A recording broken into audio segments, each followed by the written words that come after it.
ఎప్పుడైతే మనం విశ్వాసం అవుతామో, from the word of God we understand దేవుని వాక్యంలో మనం అర్థం చేసుకోగలుగుతామో, he is our creator, ఆయన మన సృష్టికర్త, we were made out of the dust, మనం కేవలం ఆ మంటిలో నుండి చేయబడిన వారం, and we have a small brain.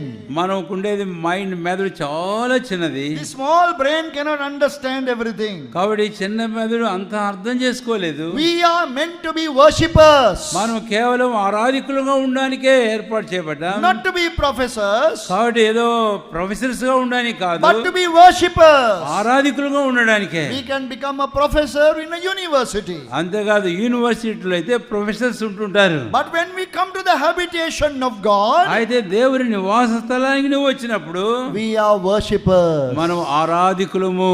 That is the very reason why we worship him. కాబట్టి అందుకే మనం ఆయన్ను ఆరాధిస్తాము. If we can understand everything, మీరు అంతా అర్థం చేసుకోగలిగితే